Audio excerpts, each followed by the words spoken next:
کے حوالے سے ایک بات کر لوں. یہ 10 محرم کا روزہ, رسول اللہ صلی اللہ علیہ وسلم نے ارشاد فرمایا کہ عاشورہ کا روزہ مجھے اللہ کی رحمت سے امید ہے کہ 1 سال کے گناہوں کا کفارہ ہے. تو بڑی فضیلت ہے. رمضان کے بعد سب سے زیادہ فضیلت عاشورہ کے روزے کی ہے, 10 محرم کا روزہ. سمجھ رہے ہیں؟ محرم میں ہمیں شریعت نے کیا کرنے کا حکم دیا ہے, اسلام کیا کہتا ہے؟ پہلی بات, اسلام یہ کہتا ہے کہ محرم میں روزے رکھنا دوسرے مہینوں کی نسبت زیادہ ثواب ہے. رمضان کے بعد تو زیادہ سے زیادہ روزے رکھیں, اور اسپیشلی 10 محرم کا روزہ 1 سال کے گناہوں کا کفارہ, یہ اور زیادہ ثواب ہے. پورے محرم نہیں رکھے جاتے تو کیا کرنا ہے, 10 محرم کا رکھنا ہے. حدیث میں آتا ہے کہ آپ نے حکم دیا 2 روزے ملا کے رکھو, کیونکہ یہودی جو تھے وہ 1 روزہ رکھتے تھے, صحیح ہے نا؟ تو یہودیوں سے مشابہت سے بچنے کے لیے ہمیں حکم دیا کہ اس کے ساتھ 1 اور روزہ ملائیں. تو علماء یہ کہتے ہیں کہ آج کل یہودی 10 محرم کا روزہ نہیں رکھتے, تو اب مشابہت ختم ہو گئی ہے.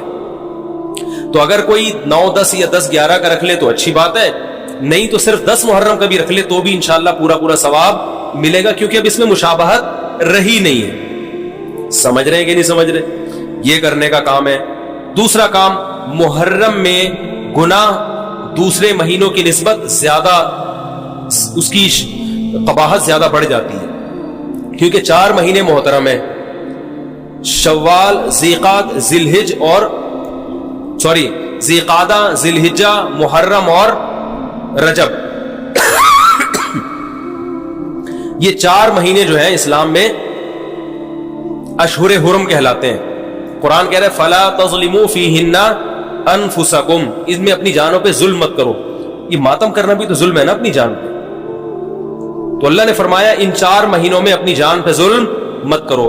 کسی بھی طرح سے ظلم ہو, جسمانی ظلم ہو, روحانی ظلم ہو. جسمانی ظلم ماتم کر کے بھی ہو سکتا ہے, اور انگاروں پہ چل کے بھی ہو سکتا ہے, اپنے آپ کو پیٹ کے بھی ہو سکتا ہے. روحانی ظلم کیا ہے؟ گناہ کر کا. تو نہ گناہ کرنے کی اجازت, نہ کسی اور طرح سے. عام مہینوں میں بھی ظلم کی اجازت نہیں ہے, نہ اپنے اوپر اور نہ کسی اور پر. تو ان 4 مہینوں میں ظلم کی نوعیت بڑھ جاتی ہے. سمجھ رہے ہیں؟ یہ ایک محرم کی فضیلت ہے اسلام میں. اور تیسری فضیلت جو محرم کی, جو بعض روایات سے ثابت ہے, یعنی جو فضیلت تو نہیں کہیں گے اس کو, جو محرم میں کرنے کا کام ہے, وہ بعض حدیث میں آتا ہے کہ آپ صلی اللہ علیہ وسلم نے ارشاد فرمایا کہ عاشورہ کے دن اپنے اہل و عیال پر دسترخوان کو وسعت دو, اس سے اس میں برکت ہوتی ہے. لیکن یہ جو حدیث ہے یہ ضعیف ہے, سند کے لحاظ سے پاورفل اور مضبوط نہیں ہے. بعض علماء نے کہا کہ اس کثرت طرق کی وجہ سے حسن کے درجے کو پہنچ گئی ہے. ہمارے ہی بعض اکابر علماء کی رائے ہے, علماء جو بر صغیر کے علماء, بڑے بڑے علماء ہیں, میں نام نہیں ذکر کرتا لیکن بہت بڑی اپر لیول کے علماء ہیں, ان کی رائے یہ ہے کہ یہ ضعیف, اتنی ضعیف نہیں ہے کہ بالکل ہی مسترد کر دی جائے, ٹھیک ہے نا, اور تعدد طرق کی وجہ سے درجہ حسن کو پہنچ گئی ہے. علامہ ابن تیمیہ رحمہ اللہ تعالی, جن کو سعودی عرب میں بہت فالو کیا جاتا ہے, ان کی رائے اور سلفی علماء کی رائے, جو سعودی عرب کے العثیمین, بن باز وغیرہ تھے, ان کی رائے یہ کہ یہ حدیث بالکل صحیح نہیں ہے, اور اس کی کوئی حیثیت نہیں ہے کہ دسترخوان کو وسیع کیا جائے اور عاشورہ کے دن کھانا کھلایا جائے.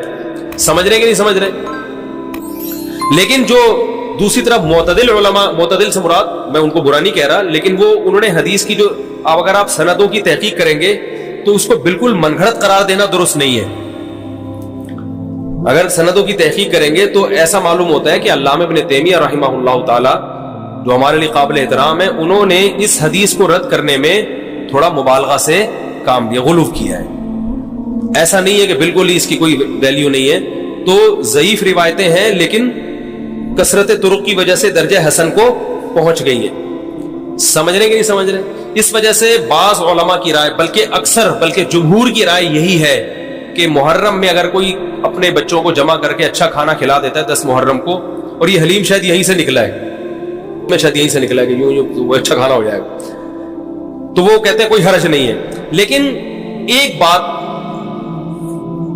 جو دوسرے علماء کہتے ہیں, جو میری بھی سمجھ میں آتا ہے, بلکہ میں نے پہلے کہیں پڑھا تو نہیں, میرا دماغ اس طرف گیا, لیکن اس کی تائید میں علماء کے فتاوی مل گئے. دیکھو, اگر کوئی حدیث ضعیف ہو یا حسن ہو, تو صرف حسن ہونا کافی نہیں ہے، یہ دیکھا جائے گا کہ یہ دوسری صحیح حدیثوں سے ٹکرا تو نہیں رہی ہے. یہ بھی ایک فقہ کا اصول ہے کہ اگر ایک کمزور چیز ہے لیکن وہ طاقتور دلیل سے ٹکرا رہی ہے تو پھر اس کمزور چیز کو بالکل رد کیا جائے گا. تو عاشورہ کے دن روزہ رکھنے کا حکم ہے، یہ بالکل بخاری مسلم کی صحیح حدیث سے ثابت ہے. اور جو کھانا کھلانے والی روایت ہے وہ اس ٹکر کی نہیں. اس کو تو ابن تیمیہ جیسے محقق نے بالکل ہی کالعدم قرار دے دیا، بعض عرب علماء نے بھی بالکل کالعدم قرار دے دیا، اگرچہ ہماری رائے ہے کہ بالکل کالعدم نہیں ہے، لیکن بہرحال اس میں محدثین کا بڑا اختلاف ہوا ہے. جبکہ روزہ رکھنے والی جو روایات ہیں وہ بالکل بے غبار ہے، ان کو سب صحیح مانتے ہیں. تو کھانا کھلانا اور روزہ جمع بولو بھائی نہیں ہو سکتا، اس لیے کہ اگر وہ روزے کا دن ہے تو کھانے کا دن نہیں ہے، کھانے کا دن ہے تو روزے کا نہیں. ابن تیمیہ رحمہ اللہ تعالیٰ کی رائے یہ ہے کہ بعض لوگوں نے شیعہ کی مخالفت میں غلو کیا ہے. شیعہ نے اس دن کو چونکہ منحوس بنا دیا 10 محرم کو، تو انہوں نے مخالفت میں اس دن کو ایک سیلیبریٹ کرنے کے لیے نا کھانا کھلانے کا حکم دے دیا کہ ہم منحوس نہیں سمجھتے بلکہ اس کا کیا کریں گے اپوزٹ، کہ کھاؤ اور کھلاؤ. تو انہوں نے کہا یہ بھی غلو ہوا ہے دوسری طرف. بھائی منحوس نہیں ہے، مبارک ہے ہماری نظر میں، لیکن اتنا مبارک کہ اس میں کھانا کھلانا اور یعنی عید والا عنصر، کھانا کھلانا تو عید کے دن ہوتا ہے نا، تو عید نہیں ہے بہرحال. تو یہ بھی بڑی جاندار بات، اگرچہ یہ عقلی دلیل ہے مگر یہ ایسی نہیں ہے کہ بالکل اس کو کالعدم قرار دے دیا جائے. تو اب علماء نے دونوں حدیثوں کو تطبیق کی کوشش کی علماء نے کہ بھئی کھانا بھی کھلاؤ اور روزہ بھی رکھو، افطاری میں کھلا دو، سحری اور افطاری میں. تو بات یہ ہے کہ افطاری میں اگر آپ کھلائیں گے تو وہ 11 محرم شروع ہو چکی ہوگی، وہ 10 محرم بولو بھائی نہیں رہے گی. دوسرا سحری میں جو کھلانے کا مسئلہ ہے نا، سحری میں تو سحری میں جب ہم کوئی کہتے ہیں نا فلاں دن یہ کام کرنا ہے فلاں دن، تو اس سے لغت میں جو ذہن میں متبادر ہوتا ہے نا وہ دن کا وقت ہے، وہ 3:30 پونے 4 کا وقت نہیں ہوتا. یہی وجہ ہے کہ جو لوگ اس حدیث پر عمل کرتے ہیں عاشورہ والی، وہ دن میں کھانا کھلاتے ہیں، دوپہر کے ٹائم لنچ کرتے ہیں. وہ افطاری میں تو ویسے ہی دسترخوان وسیع ہوتا ہے بھوک کی وجہ سے. ارے بابا وہ تو ویسے ہی بچوں کو جب روزہ رکھا ہوا ہے تو اچھا کھلاؤ، سحری اچھی کراؤ، اور افطاری وہ تو ویسے ہی بھوک کی وجہ سے رمضان میں دیکھو نا کیسے کھلے دسترخوان ہوتے ہیں.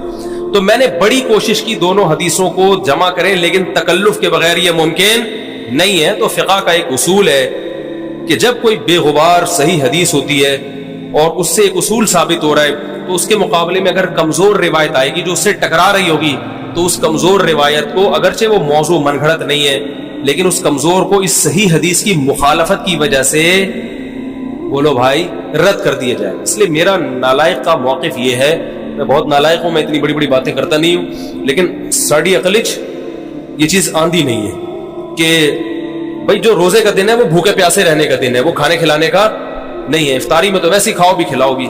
تو اور اس کا نقصان یہ بھی ہوتا ہے کہ لوگوں نے اس کھانا کھلانے کے چکر میں روزے چھوڑ دیے. سمجھ رہے ہیں، جب حلیم پکے گا تو کون روزہ رکھے گا بھائی؟ ساری رات گھوٹا لگے گا حلیم کا کہ کل دسترخوان وسیع کرنا ہے، تو پھر روزہ گیا، وہ تو تیل لینے گیا، روزہ کون رکھے گا روزہ؟ تو وہ حدیث صحیح حدیث کی بالکل اس میں ٹائٹ قسم کی مخالفت ہو رہی ہے. ٹھیک ہے نا؟ تو نالائق کی رائے. پھر بھی اگر کوئی دوسرے علماء کی رائے کو فالو کرتا ہے تو کھائے بھی کھلائے بھی. میں کہتا ہوں جو مضبوط چیز ہے اس کو لینا چاہیے، جو کمزور چیز ہے اس کو چھوڑ دینا چاہیے. ہمارے حضرت مفتی رشید احمد صاحب رحمہ اللہ ایک بات کہتے تھے کہ جہاں کھانا کھلانے کی حدیث آئے گی نا وہاں مسلمان اس کو لے ہی لے گا. کھانے پینے کی جہاں بات آئے گی مسلمان کیا کرتا ہے؟ وہ کہتا ہے بھائی یہ صحیح ہے، یہ بالکل صحیح حدیث ہے. ٹھیک ہے نا؟ وہ کیا کرتا ہے؟ جن علماء کی تحقیق ہے وہ تو تحقیق سے کہہ رہے ہیں، لیکن عام پبلک کی عادت یہ ہوتی ہے کہ فتویٰ بھی اسی کا فالو کریں گے جہاں کھلانے کا تذکرہ ہے. تو اب ہمارے کہتے جہاں کھانا کھلانے کی بات آئی مسلمان کہتا ہے بس یہ بالکل صحیح بخاری کی طرز پر، یہ بخاری کی شرط پر ہے. تو بھائی بھوکا رہنا عبادت ہے، بھوکا رہنا سنت ہے. بچوں کو تو ویسے ہی کھلاؤ عاشورہ ہو یا نہیں ہو، اور سحری افطاری کرا دو اچھی سی، روزہ رکھواؤ. اور جو بالکل چھوٹے بچے ہیں تو ویسے ہی کھاتے ہیں. اس لیے اور پھر اس کا نقصان کیا ہو رہا ہے؟ حلیم کے گھوٹے لگ رہے ہیں پوری پوری رات بیٹھ، اس کے الگ نقصانات ہیں، سبیلیں لگ رہی ہیں. حضرت حسین رضی اللہ تعالیٰ عنہ تو کربلا میں شدید گرمی میں بھوکے اور پیاسے اپنی جان دیتے ہیں، اور یہاں ہم کیا کر رہے ہیں؟ کھانا کھا رہے ہیں، دیگیں پکا رہے ہیں، شربت پی رہے ہیں. تو یہ بات عقل میں آنے والی نہیں ہے. اور عاشورہ کے دن کی مناسبت سے روزہ ہی ہے، وہ روزہ رکھنے کا دن ہے. اللہ تعالیٰ عمل کی توفیق عطا فرمائے. وما علینا الا البلاغ.